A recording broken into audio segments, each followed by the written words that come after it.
What's going on, everybody? Eric Lindquist at Stokastic here on the Odd Shopper channel, coming to you with another edition. Ladies, leans, likes, and likes, hit that like button, subscribe button, notification bell. Goes a long way for me on this video, goes a long way for you. That way you become a prize whenever great content is going live here at our little neck of the YouTube woods. A lot of people going nuts in the comment section about a lean Charlotte, talking about that. I almost talked myself into pulling the trigger on it, but I didn't. I hope you know how this works. Again, a little refresher. If you're new to the program, again, I apologize.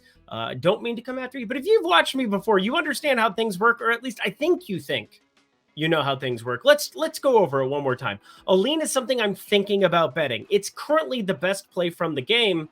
It doesn't necessarily mean that it turns into a bet. It's simply where I would be leaning at that point in time, hence called lean. It's a shrug emoji. A like emoji, that is a half unit play, sometimes up to a unit play, just depends. It could be something even a little bit smaller, depending on if it's a long shot type play. But again, that is something that I have bet that is on the card, and you can take that with you. But a lock, that is the certified stamp of approval, full unit send, unit and a half potentially. Really, really good play. Obviously, not happy with the result of George Kittle on Sunday for me personally, but that is life. Obviously, it was still a profitable season there, profitable season thus far in NBA, and that is what we're looking forward to, is keeping this train rolling there.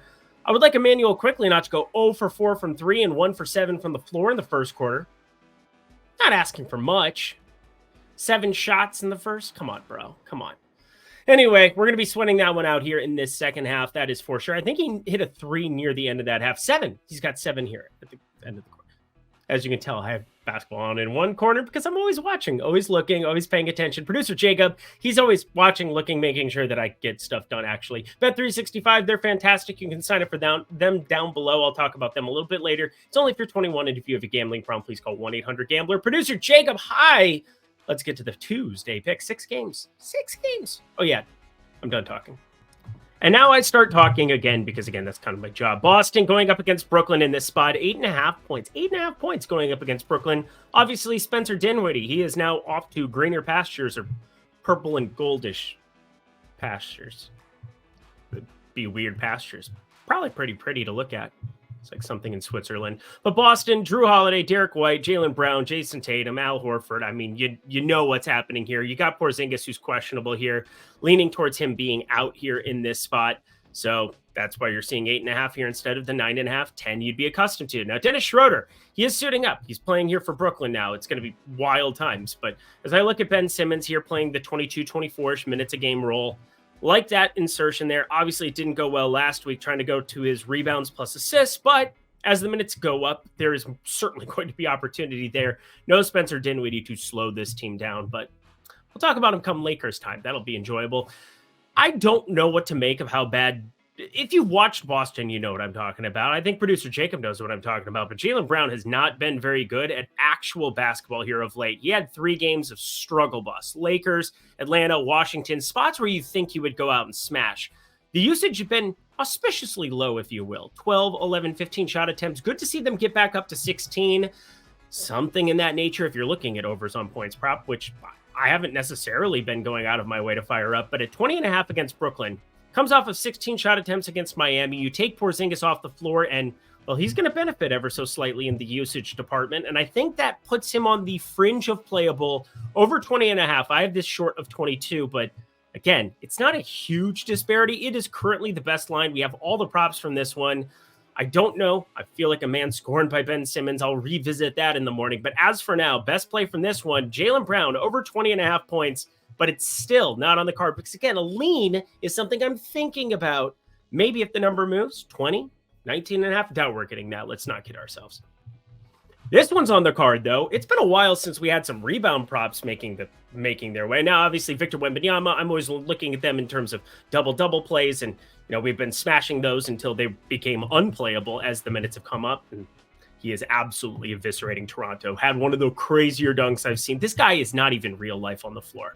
But I suppose I should talk about the 2 teams that are very, very good that are going in this one, Oklahoma City and Orlando. Although I really do just want to talk about Wembanyama. He's going to be so good forever. Anyway, Oklahoma City, they have that SGA character. He's very good. And you got some good pieces on Orlando as well. Paulo Banchero really coming into his own this season. But so is Franz Wagner. Now, both of these teams are outrageously good against the spread. It's like, I don't know how to go about this one. Like, we know Orlando defensively brings a lot more to the table. They kind of stood pat here at the trade deadline. Oklahoma City made some interesting moves. We'll see if Gordon Hayward can come back healthy. That'll be a fascinating sub story here in the next month or so post All-Star break, which is that's coming up here like really soon. It'll be a quiet weekend, very quiet weekend. Crickets. I'm going to play a lot of golf. But Franz Wagner, over 5.5 rebounds is the number that is currently popping for me. The guy averages a lot more rebounds, nearly a full rebound and a half more on the defensive end of the floor than what he had last season. Now, obviously, he's playing more minutes, so that's partially for it, but the rebound rate has come up across the board. So I like what we're seeing out of Franz Wagner on that side. And again, kind of a strange play to be showing up here, but 5.5 is minus 105 on DK. Be sensitive to the price, because again, the one thing that I probably don't get to cover enough on this program, because people are looking for the plays and they don't want to have the context to it, please pay attention to prices. That's what OddsShopper is for. We're a market-based approach, going across multiple markets. The over 5.5 rebounds at minus 105 is drastically different than 5.5 rebounds at minus 120. One is on the card, one is not. I don't want to be people saying I'd bet this up to 6.5. Well, I'd bet it up to 6.5 if I got plus 120 on it. Like, that sounds lovely. But again, that's not how this works. But as it stands right now, the number at DK is 5.5. We like the over. I like the over. It'd be weird to talk about myself in the third person like that. It's like Inception stuff. Let's talk OddsShopper, shall we? Friends, OddsShopper is phenomenal. It has an opportunity to change the way that you bet forever. It is the positive EV tool. It is an opportunity to truly go across multiple sports books in your area and find the best lines every single day. And if you're in a non-legal state, it is an opportunity to help you with the fantasy optimizer on Prize Picks, Underdog, all of those different spots where you have an opportunity to play the props that I talk about, have an opportunity to find them at the best prices, and then utilize those in your slips. So check out all of the OS premium tools that we have, but that's not all, friends. The Discord comes along with it now. Again, it used to be $20 just for the Discord per week. Now it's $15 for the Discord plus the incredible OS premium tools, all of the OddsShopper tools being revamped right now. We've gone to the dark mode. It's beautiful. It looks great. And we've got the odds page that's going to be reintroduced here very, very shortly. Very excited about all the great things we have here at OddsShopper. It's even better when you use promo code Lindy, Lindy, 20% off, expert picks, Discord, premium tools, all the things, all in one package. $15 becomes $12. $50 becomes $42 for your first month. Again, 20% off your first week or first month using promo code Lindy down below. Back to the picks we go. I'm excited to watch this one from a real-life perspective. Pretty tough double here for Milwaukee. They go back-to-back against Denver on the front end, and now Miami on the back end, a team that tortured them in the first round of the playoffs last season, surprising usurping there of the Milwaukee Bucks, the reigning champions at the time. My, how things have changed post Budenholzer, and then you fire, and now we have Doc Rivers that we're dealing with, which is a whole different thing. Oh, it's been brutal to watch. It's been brutal to watch, but hey, they can beat Charlotte. It's cool. Anyway, Miami's going to be a difficult matchup, although it becomes a little bit easier. Terry Rozier, love the news that we saw, though, because it could have been awful. Sprained right knee is a lot better than torn ACL, which I think everybody was thinking after that injury went down. He's going to be out for about a month and a half. Estimated return right now coming in towards the end of March. So that is actual good news for Miami fans. They're going to have Duncan Robinson questionable for this one, so you just kind of plug and play him for low 30s minutes, like right from the get-go if he's healthy and ready to rock. So I don't want to rock. Obviously, Milwaukee will be on a back-to-back, and it'll be difficult to know how much Giannis and Lillard exactly we're getting until we get to the end of our boarding walk here. And that's where I'm going to throw this out as a lean like. Now, again, I just covered the lean like lock action. A lean like. I make this up as I go. It is what it is. But like for me, I'm going to wait. I'm going to hope that this number moves to 7.5. But there's only 6 games on the card. And if you are looking to add a play, I'm more than happy to have Miami. Sorry, I almost said the wrong team. Miami on your card right now. 6.5. There's potential news where a Lillard or a Giannis sits and you are looking at value. Now, this is going to be a spot where obviously Doc Rivers, they're trying to get this Milwaukee team on track. They've been terrible against the spread this season. Yes, they're at home and Miami hasn't been a whole heck of a lot better. And yet, I do like defensively bringing the variance down to 28 total, trying to slow down Milwaukee, and the presence of a Bam Adebayo, who I think is going to have a really nice second half here. I know he's been struggling shooting the ball in the paint, but even with Brook Lopez there, Ken on a back-to-back, Giannis on a back-to-back. Kind of nice to play the guys, but you didn't have to do anything on Monday, that's for sure. So Miami plus 6.5, I'm okay with it. You should fire it up if you're waiting for it. But again, I'm going to wait to 7.5. That's my game plan. I won't be a spineless coward here. I promise. Sacramento plus 4.5, taking on Phoenix. We have a play from this one. 243 total, hefty total. We'll say, interesting that something that popped on my card on Sunday was Trey Lyles' points, and he shot the ball like twice. It was very frustrating coming off of ridiculous amount of opportunity. And, well, he had been kind of trimming the minutes from Harrison Barnes, from Keegan Murray here, but if Keegan Murray's healthy, you continue to just have this second-year player ascend. You continue to let him shoot and work through some of these shooting woes. That's for sure. Harrison Barnes, I don't know. That's the bed you've made. I don't have a joke for that. Phoenix, we know by now. Phoenix pretty darn good. I like some of the additions that they've had. Royce O'Neal, probably be a high teens minutes per game guy. That's kind of what you're looking for from him. And he's like the main addition there. Nice to have Bol there for 10 minutes a day, but you know what you're getting. You're getting Devin Booker, Bradley Beal, Grayson Allen, Kevin Durant, and Yusuf Nurkic for like 30-plus minutes a night. No, Nurkic play a little bit under from time to time because of Drew Eubanks, but for the most part, you're getting high 30s minutes from the main culprits there, the guys that are going to take this Phoenix team to the promised land or not. In this spot, though, I think more than likely against a Sacramento team that I just don't trust what we've seen from them of late. I mean, not that anybody does. I mean, losing at home to Detroit, and Detroit ended up putting up a very valiant effort against the Clippers the other day. So, it kind of works both ways. But overall, Sacramento, they're down in the doldrums despite a 30-22 record, which is 7th in the West. Just a plus 0.8 adjusted net rating. That is 14th in the association, whereas Phoenix plus 2.1 sitting at 11th. They will be at home.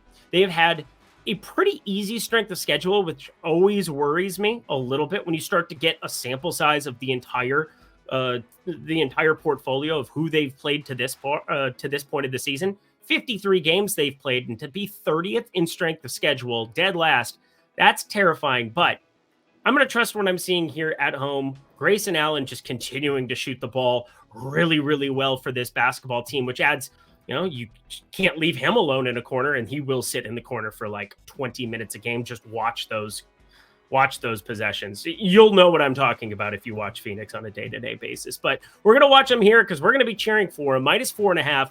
I think that's good enough for me up against Sacramento here. Let's take advantage of a team that they're still trying to find it. They don't have it. De'Aaron Fox has been brutality. There is no way around it. Don't think that gets a whole lot better. Gets better here, though, if you have not signed up at Bet365. And Bet365, it is currently available in 9 U.S. states now, as well as Canada. Hey, nice to see you up there. It's nice. It's good stuff. But anyway, we are talking about Arizona, brand new to you, Colorado, Iowa, Indiana, Kentucky, Louisiana, New Jersey, Ohio, and Virginia. If you're in one of those great states, and again, Arizona, you just got Bet365, all you got to do is go to the link down below. Bet $5 on anything when you sign up at Bet365 and get $150 in bonus bets instantly. It's truly as easy as that. That's all you have to do. So do it. It is phenomenal stuff, friends. Only if you're 21 and over. If you have a gambling problem, please call 1-800-GAMBLER. Back to the picks we go.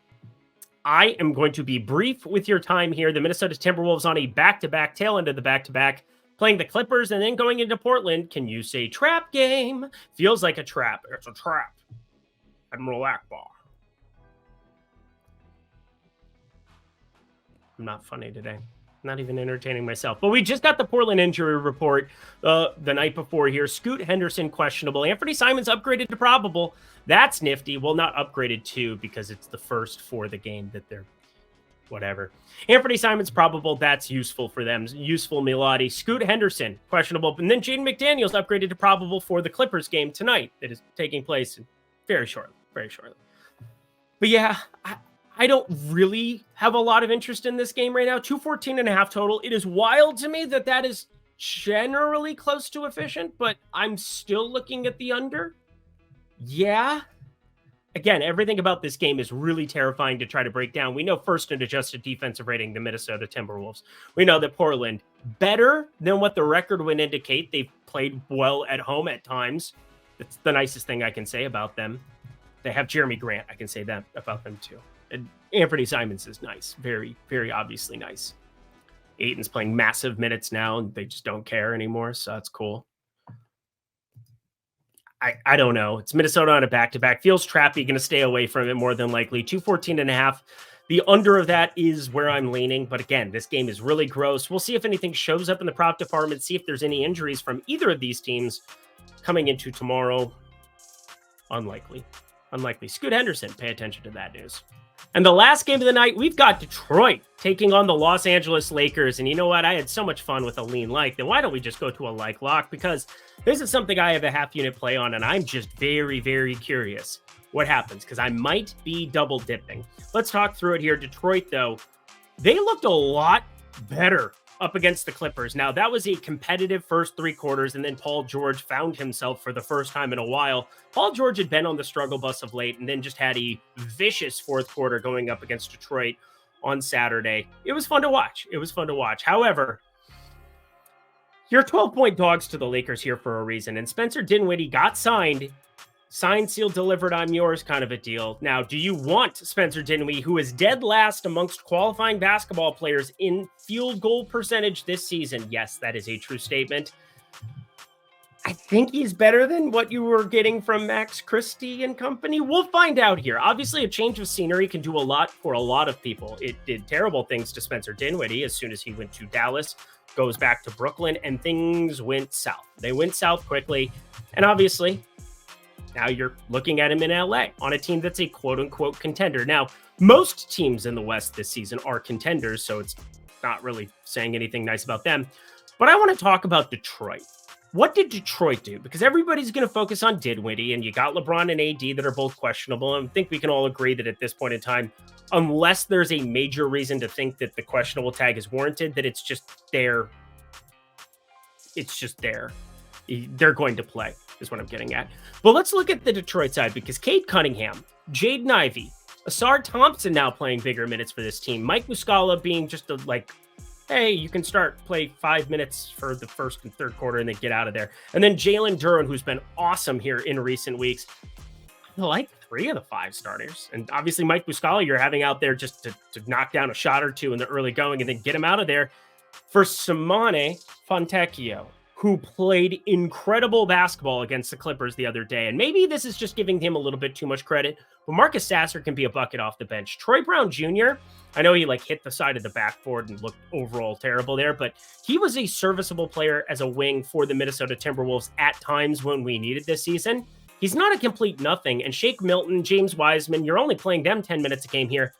I think if Fontecchio ends up being the guy who can play 28 to 32 minutes a night here and be a glue guy, I'm not saying that he's close to Lord Bojan, because Lord Bojan has a special place in our hearts, but I think this is going to be a competitive team in some of these double-digit spots, and I think you want to kind of be early to the party on it. I don't want to go out of my way to say I want to jam, because again, I have a half-unit play on this at the moment. I don't want to get carried away, but if this number gets closer to 12.5, 13, which is very likely with a publicly backed team such as the Los Angeles Lakers, I'm looking at doubling down on it. And as such, I think that's a good opportunity to throw out the half thumb, half lock thing, Detroit plus 12. Look at the adjusted defensive rating. They're still atrocious, 120.1, but with the intensity we saw against the Clippers there, with the youth that they have, and now being healthy with having, Ivy and Cunningham on the floor together here, you can start to not build a nucleus because you're going to need a lot around it, but I think they're going to be a lot better than is anticipated. They've been 7th in adjusted defensive strength of schedule. They've been up in pace, and I think this is an opportunity against a Lakers team that plays no defense with their core guys, specifically Austin Reeves, D'Angelo Russell. Plus 12 is good enough for a half unit. You can fire this up to a unit if you like, but I'm going to sit, wait, wish that it gets to 13.